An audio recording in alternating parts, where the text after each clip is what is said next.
शर्मा जी, कल बजट आया है। बजट पर कुछ लोग कह रहे हैं कि गलत बजट दिया गया है, बजट से कोई फायदा नहीं होगा, लेकिन सत्ताधारी पार्टी के लोगों का सीधा मानना है कि बजट बहुत अच्छा है, आम लोगों से जुड़ा हुआ है।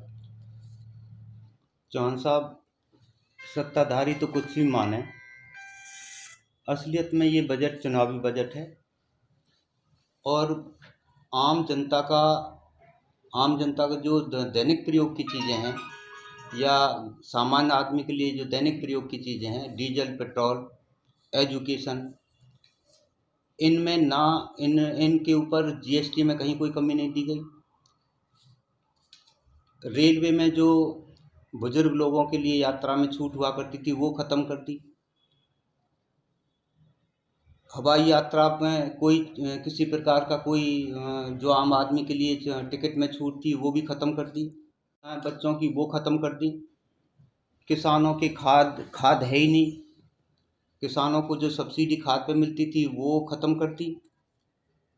कर्मचारियों को इस बजट में कुछ नहीं दिया गया है। जीएसटी में कहीं कोई किसी प्रकार की छूट नहीं दी गई है।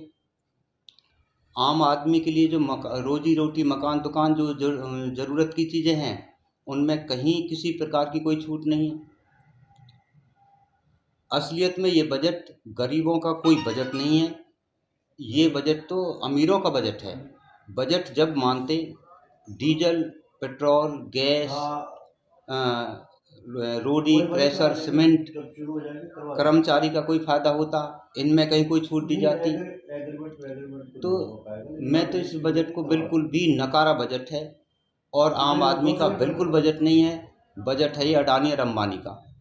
हमारे लिए इस बजट, असली बजट तो पेश करने वाले अडानी और अंबानी हैं। अगर डीजल, पेट्रोल, गैस, बिजली, इन चीज़ों में अगर कहीं कोई छूट हो, कहीं कोई फ़ायदा हो, तब तो बजट है, अदरवाइज ये कोई बजट नहीं।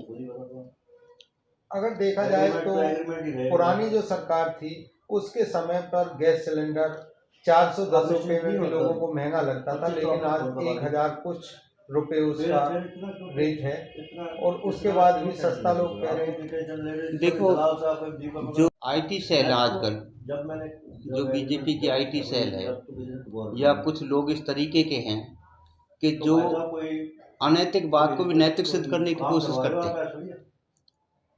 400 रुपये का सिलेंडर सब्सिडी के साथ मिलता था।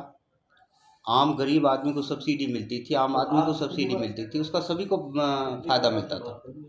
वो सब्सिडी ख़त्म करके 1100 का सिलेंडर कर दिया।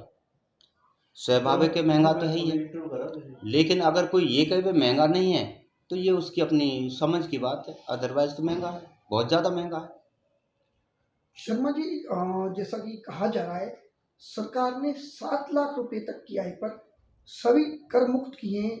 कुछ लोग इसकी सराहना कर रहे हैं, सत्ताधारी पक्ष सराहना कर रहा है, आपका कहना चाहिए?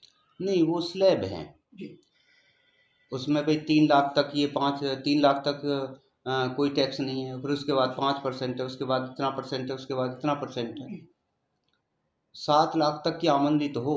जी, आज कर्मचारी की आमदनी घटी है 7 लाख तक की, तो आमदनी इस 90 करोड़ लोगों की तो 7 करोड़ तक के 7 लाख तक की आमदनी नहीं है।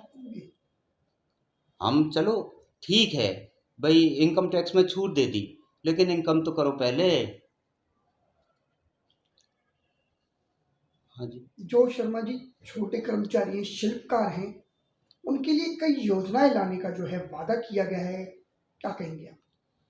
इनके वादे 9 साल हो गए देखते देखते। कभी इन्होंने 125 एयरपोर्ट बनाएंगे, वो वादा है। ये वादा पिछले 9 बजटों में 9 बजट इन्होंने पेश किए हैं, हर बजट के अंदर ये वादे हैं। आप इनका 2014 का बजट उठा लो, उसके निशान लगाओ कितने वादे इन्होंने पूरे किए हैं।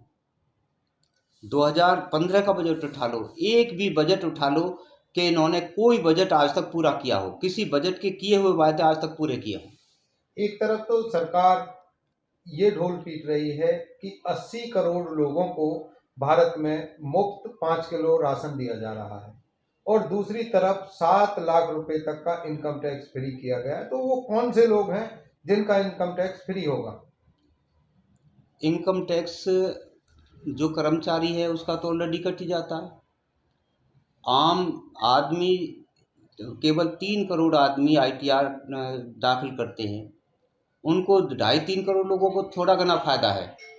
अदरवाइज ये 7 लाख की छूट का फायदा आम आदमी को नहीं है। आम आदमी की पहले इनकम बढ़े तभी तो वो इनकम टैक्स देगा।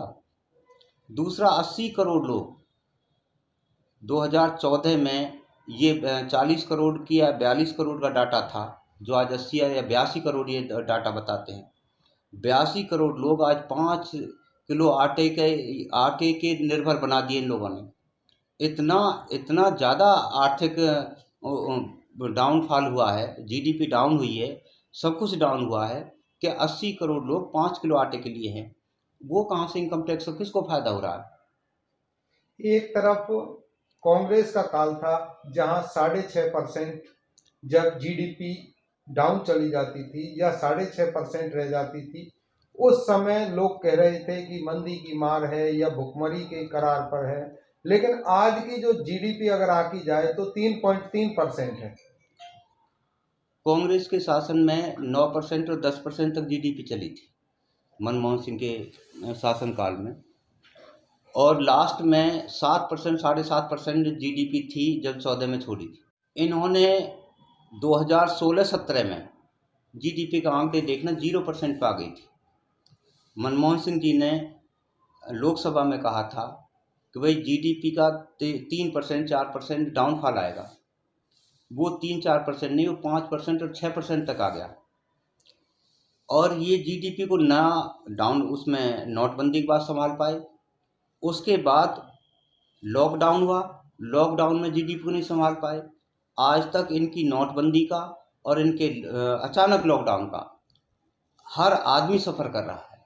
GDP जो ये आंकड़े पेश कर रहे हैं, इन्होंने 2016-17 में GDP का आंकड़े देखना 0% पे आ गई थी। मनमोहन सिंह जी ने लोकसभा में कहा था कि भाई GDP का 3%, 4% डाउनफॉल आएगा। वो 3-4% नहीं, वो 5% और 6% तक आ गया।